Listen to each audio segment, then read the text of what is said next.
എല്ലാവർക്കും നമസ്കാരം. എൻ്റെ പേര് സ്നേഹേഷ്. പക്ഷെ രമേശേട്ടാ, ഞാൻ ഭയങ്കര ദുഃഖത്തിലാണ്. അതായത് ഞാൻ പ്രതീക്ഷിച്ച സ്നേഹം എനിക്ക് ആരെയും ഇങ്ങോട്ട് തിരിച്ചു കിട്ടില്ല. അതായത് ഞാൻ സ്നേഹിക്കാൻ ചെല്ലുന്നവരൊക്കെ, ഇതുപോലുള്ളവരൊക്കെ, ഇവരൊക്കെ ഒരു സഹോദരൻ്റെ സ്നേഹമാണ് എനിക്ക് തിരിച്ചു തരുന്നേ. സത്യം പറഞ്ഞാൽ എനിക്ക് ഒറ്റ പെങ്ങളുള്ളൂ. പക്ഷെ ഇപ്പോൾ ഒന്നിലധികം പെങ്ങന്മാരുള്ള ഒരു നിർധന കുടുംബത്തിലെ യുവാവാണ് ഞാൻ. പെട്ടുപോയി. പക്ഷെ ഞാൻ പണ്ട് ഇങ്ങനെ ആയിരുന്നില്ല കേട്ടാ. പണ്ട് എന്ന് പറഞ്ഞാൽ ഞാൻ ഹംസായിരുന്നു. ഹംസം പ്രണയിക്കുന്ന ഒരു കൂട്ടുപോണ പരിപാടിയില്ലേ, നിങ്ങളൊക്കെ പോയില്ലേ? അതന്നെ. പക്ഷെ എനിക്ക് മനസ്സിലായി പ്രണയത്തിനൊരു സുഖം ഉണ്ടെന്നുള്ളത്. അപ്പം ഞാൻ പ്രണയിക്കാൻ തീരുമാനിച്ചു. അങ്ങനെ എൻ്റെ ആദ്യത്തെ അറ്റംപ്റ്റ് ഞാൻ നടത്തുന്നത് നമ്മുടെ കേരള സർക്കാരിൻ്റെ KSRTC ബസ്സിലാണ്. ഞാൻ എല്ലാ ദിവസവും ഒരു പെൺകുച്ചിനാണ്, നല്ല കുട്ടി. അപ്പം ഞാൻ ഉറപ്പിച്ചു, ഇതന്നെ അത് നമുക്ക് പറ്റി തന്നെ. പക്ഷെ എന്തേത് ഇവളെ ഇമ്പ്രസ് ചെയ്യാൻ പറ്റണില്ല. അപ്പം ഞാൻ അങ്ങനെ ആലോചിച്ചപ്പോളാ എനിക്കൊരു ഐഡിയ തോന്നിയേ. നന്മമരം കളിക്കാം. നന്മമരം കളിച്ചാൽ വീഴാത്ത പെൺപിള്ളേരില്ല. അങ്ങനെ ഞാൻ തീരുമാനിച്ചു. അങ്ങനെ നമ്മുടെ കണ്ടക്ടർ ടിക്കറ്റ് മേടിച്ചിട്ട് തിരിച്ചു പോവാ. അപ്പം ഞാൻ ആളോട് പറഞ്ഞു, സാറേ ബാലൻസ് തരാണ്ടെന്ന്. അപ്പോൾ പുള്ളി ഇങ്ങനെ നോക്കിയിട്ട്, ഇല്ലടാ ഞാൻ നിങ്ങൾക്ക് ബാലൻസ് ഒന്നും തരാനില്ലല്ലോ. അപ്പം ഞാൻ പറഞ്ഞു, അങ്ങനെയല്ല, ഞാൻ സാറിന് ബാലൻസ് തരാണ്ടെന്ന്. ഒരു 10 രൂപ എടുത്ത് നീട്ടി.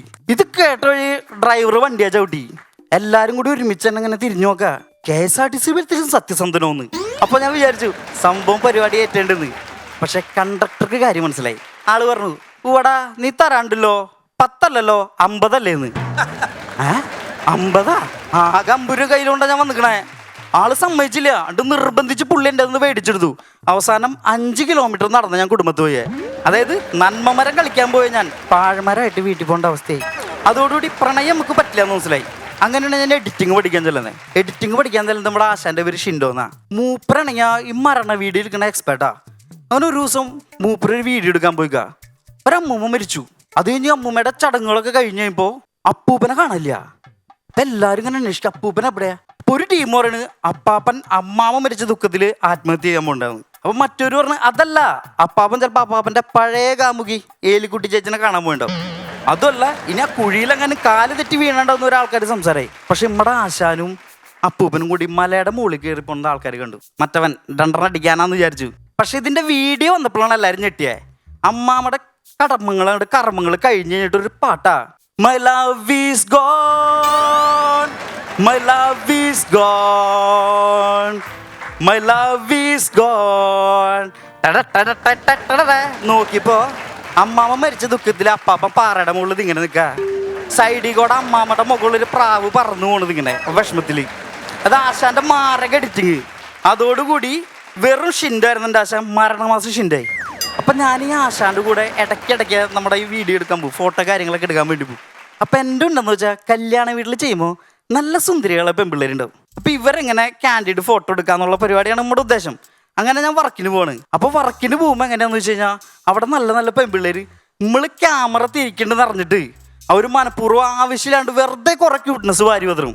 നീരുട്ടി, ദേവുട്ടി, അച്ചുട്ടി, ലച്ചുട്ടി, ഡയാനുട്ടി, ഇങ്ങനെയുള്ള ടീമുകളൊക്കെ ഇവരൊരു ആവശ്യമില്ലാണ്ട് വാരി വതറും. അപ്പം എന്ത് ചെയ്യുന്ന വെച്ചാൽ നമ്മളിത് ക്യാപ്ചർ ചെയ്തെടുക്കും. അത് കഴിയുമ്പോൾ ഒരു പതുക്കെ അടുത്തേക്ക് വരും. ചേട്ടാ ആ നമ്പർ ഒന്ന് തരുമോ? എന്തിനാ? അല്ല ഫോട്ടോ ഒക്കെ അയച്ചു തരാന്ന് പറയാനാ. നമുക്ക് ഉദ്ദേശം തന്നെ. പക്ഷെ എന്നാലും നമ്മൾ നോക്കട്ടെ എന്നൊക്കെ പറയും. അങ്ങനെ ഒരു നമ്പർ മേടിക്കും. 2-3 ദിവസം നല്ല ചാറ്റിങ്. നമ്മൾ പതുക്കെ ഫോട്ടോ കൊടുക്കുള്ളൂ. കാരണം നമുക്ക് ആ സുഖം ഇങ്ങനെ പിടിച്ചിങ്ങനെ വരണുള്ളൂ. അങ്ങനെ അവസാനം നമ്മൾ ഇവർ കാല് പിടിക്കുമ്പോൾ ആ ഫോട്ടോ അങ്ങോട്ട് അയച്ചു കൊടുക്കും. ഫോട്ടോ കിട്ടിയപ്പോൾ തന്നെ അതേ ടീം നമ്മുടെ നമ്പർ ബ്ലോക്ക്. പിന്നെ വഴിക്ക് പോകണ്ട. അത് പറഞ്ഞപ്പോൾ ഈ കുട്ടിയുടെ ഫോട്ടോ ഞാൻ എവിടെ എടുത്തിട്ടുണ്ടല്ലോ, സുൽത്താൻ്റെ ബീവി എന്നാണോ ID? അതൊരു ഡാഡീസ് ലിറ്റിൽ ഏഞ്ചൽ, അതൊരു മേഴ്സി വിത്ത് ക്രേസി ഗേളാണോ? അതിപ്പോൾ ഐഡിയ എന്താണെന്ന് വെച്ചാൽ പറഞ്ഞൂടെ. എന്നെ എന്തിനെങ്ങനെ ബുദ്ധിമുട്ടിക്കണേ? ഇത് ഇവർക്കൊരു സ്നേഹമില്ലേട്ടാ. പക്ഷെ നമ്മൾ വിടാൻ പാടില്ല. ഞാൻ എന്ത് ചെയ്യുന്ന വെച്ചാലേ ഇൻസ്റ്റാഗ്രാമിൽ ഇതിലൊരുത്തിനെ കയറി ഫോളോ ചെയ്തിട്ട് പതുക്കെ മെസ്സേജ് അയക്കില്ല തുടങ്ങിയപ്പോൾ അവളിങ്ങോട്ട് മെസ്സേജ് അയച്ചു തുടങ്ങി. അങ്ങനെ ഒരു ദിവസം ഒരു രക്ഷയിൽ മുട്ടാൻ ഞാൻ ഒരു ദിവസം ഒരു സ്റ്റോറി ഇടാം.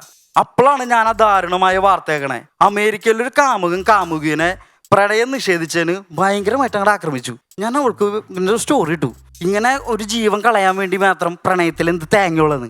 അപ്പം തന്നെ തിരിച്ചവളുടെ റിപ്ലൈ, ശരി ആ പ്രണയത്തിലൊരു തേങ്ങയല്ല നമ്മൾ പ്രേമിക്കാൻ പാടില്ലെന്ന്. അങ്ങനെ പറയരുത്, നമുക്ക് പ്രേമിക്കാം. അവളെന്തേത് അടുക്കള. പിന്നെ ഞാൻ ആലോചിച്ചപ്പോൾ എന്നാലും നമ്മൾ വിടാൻ പാടില്ലല്ലോ. അങ്ങനെ ഞാൻ മെസ്സേജ് അയച്ചുകൊണ്ടിരിക്കുമ്പോഴാണ് ഒരു ദിവസം അവൾ ഇങ്ങോട്ട് മെസ്സേജ് ചെയ്യുക, ചേട്ടാ ഞാനാകെ ദുഃഖത്തില്ല ചേട്ടാ. എന്തേ മോളെ? നാളെ എൻ്റെ വൈവ് എക്സാമാണ്, ഒന്നും പഠിച്ചല്ല, ഭയങ്കര പേടിയാന്ന്. ഞാൻ എന്ത് ചെയ്തു, ഉമ്മക്ക് നിറച്ച ആത്മവിശ്വാസം ഇങ്ങനെ തുള്ളുമ്പി ഇങ്ങനെ ഇരിക്കുക. ഇങ്ങനെ ചക്കാന്ന് ഇട്ട് കൊടുത്തു. മോളെ കൊണ്ട് പറ്റും, മോളെ കൊണ്ടേ പറ്റുള്ളൂ എന്നൊക്കെ പറഞ്ഞ് ഇട്ട് കൊടുത്തു. അത് കഴിഞ്ഞ് ഇവിടെ എക്സാം കഴിഞ്ഞ് വിളിച്ചു, ചേട്ടൻ പറഞ്ഞു ശരിയാ, ഞാൻ എക്സാമിന് പാസ്സായി. എനിക്ക് ചേട്ടനോടൊരു കാര്യം പറയാണ്ടെന്ന്. അമ്പടാ, ഇത് മറ്റേ തന്നെയാ. ഉറപ്പിച്ചു, സാധനം ഉറപ്പിച്ചു. അങ്ങനെ ഞാൻ അന്ന് രാത്രി ഇങ്ങനെ കിടക്കാം. അവള് പറഞ്ഞു നാളെ പറയാൻ ചേട്ടാന്ന്. ഇങ്ങനെ കിടക്കുമ്പോ എൻ്റെ ഹൃദയം ഇങ്ങനെ പതുക്കെ ഇടിച്ചു തുടങ്ങിങ്ങനെ. ദും ദും ദും ദും ദും ദും ദും തക്ക് തക്ക് ദും തുമ്പ് തക്ക് തക്ക് ദും ദും തക്ക് തക്ക് ദും. കരിമഷി കണ്ണുള്ള പെണ്ണെ, നിന്റെ നോണക്കുഴിക്കാവിള് ഞാൻ കണ്ടേ. നിന്റെ കുണ്ണു കുണ്ണു നടത്താവും കുഡു കുഡു ചിരിയുമായി അരികിൽ നീ വരികില്ല പെണ്ണെ. എടിച്ചിണുങ്ങല്ല നീ എന്റെ പൊന്നെ. ദും തക്ക് തക്ക് ദും തുമ്പ് തക്ക് തക്ക് ദും ദും തക്ക് തക്ക് ദും. അപ്പൊ അങ്ങനെ എൻ്റെ പാട്ടൊക്കെ കഴിഞ്ഞ് ദും തക്ക് തക്ക് ദും കിടന്ന് ഇപ്പോൾ ഞാൻ ഒരുപാട് നേരമായി. ഞാൻ രാവിലെ എനിക്ക് ഈ കൊച്ചിന് മെസ്സേജ് അയച്ചു. മോളെ എന്തോ പറയാണ്ടെന്ന് പറഞ്ഞല്ലോ ചേട്ടൻ്റെ അടുത്ത് നിന്ന്. ഇപ്പോഴൊന്ന് ചേട്ടാ ഒരു കാര്യം പറയണ്ടേ, ചേട്ടൻ സൂപ്പറാ, ചേട്ടൻ അടിപൊളിയാ, ചേട്ടൻ ഭയങ്കര രസമായിട്ട് സംസാരിക്കുന്നുണ്ട്, ചേട്ടൻ പറയുമ്പോൾ എന്തൊരു കോൺഫിഡൻസാ, ഭയങ്കര മോട്ടിവേഷനാ, ചേട്ടന് കരിയർ ഗൈഡിൻ്റെ ക്ലാസ് എടുക്കാൻ പോകൂടെന്ന്. അമ്പട കള്ള, അപ്പം ഇതായിരുന്നു പരിപാടി, കരിയർ ഗൈഡിൻ്റെ ക്ലാസ് എടുക്കാൻ എന്നോട്. അപ്പം അതും പെട്ടു. അതല്ലെങ്കിലും ഭയങ്കര വിഷമമുണ്ട് രമേശേട്ടാ. നമ്മുടെ കൂട്ടുകാരന്മാർക്കൊക്കെ 4-5 പ്രണയമായിട്ട് നിൽക്കുമ്പോൾ ബാക്കിയുള്ളതിനിവിടെ 5 അടിയുടെ മതിലും പണിത് സിമെന്റും മണലിറക്കി കാത്തിരിക്കുന്നുണ്ട്. കൊല്ലം കുറേ തേക്കാനെങ്കിലും ഒരു മേസറിന് കിട്ടുമെന്നറിയാൻ. ഒരാൾ ഈ വഴിക്ക് വരില്ല. നമ്മളൊരുമാതിരി പാടത്ത് പണിത ഫ്ലാറ്റ് പോലെയാ. കയറി താമസിക്കാനും പറ്റില്ല, പൊളിച്ച് കളയാനും പറ്റില്ല, വെറുതെ നിന്ന് തുരുമ്പെടുക്കുക. ഈ വിഷമൊക്കെ നല്ലോണം ഉള്ളിലുണ്ട്. അങ്ങനെ നിൽക്കുമ്പോഴാണ് ഈ പരിപാടിനെ കുറിച്ച് കേട്ടെ. അപ്പം നേരെ വന്ന് ഈ പരിപാടിക്ക്. ഈ പരിപാടി 1-2 എപ്പിസോഡൊക്കെ ചെയ്ത് കഴിഞ്ഞു. ഇനിയെങ്കിലും നമ്മളെ നാട്ടിലറിയില്ലോ. ഞാൻ ചെന്നപ്പോൾ ഒരാൾക്കും നമ്മളെ അറിയില്ല. അപ്പോഴാണ് മനസ്സിലായ മാസ്ക്. നമ്മൾ ഈ മാസ്ക് വെച്ച് കഴിഞ്ഞാൽ ആരെങ്കിലും മനസ്സിലാവോ? മാസ്ക് ഊരി കുറേ നടന്നു നോക്കി, കുറച്ച് ഫൈൻ കിട്ടല്ല എന്ന് വേറെ ഗുണം ഉണ്ടായില്ല.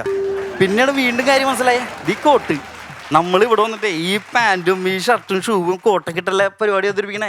നാട്ടിൽ നമ്മൾ കള്ളിമുണ്ടും പുള്ളി ഷർട്ട് ഇട്ട് നടന്ന ആരാ തിരിച്ചറിയണേ? അപ്പൊ കോസ്റ്റ്യൂമിൽ ചേട്ടാ ഈ പൂമ ഈ കോട്ട് ഞാൻ കൊണ്ടുപോകും. ഇന്ന് റേഷൻ കടയ്ക്കും മെഡിക്കൽ കോളേജിക്കും സർക്കാർ ആശുപത്രിക്കും വില്ലേജ് ഓഫീസിക്കും എവിടെ പോണെങ്കിലും ഈ കോട്ടിടാൻ ഞാൻ നടക്കുള്ളൂ. ഓ താങ്ക് യു.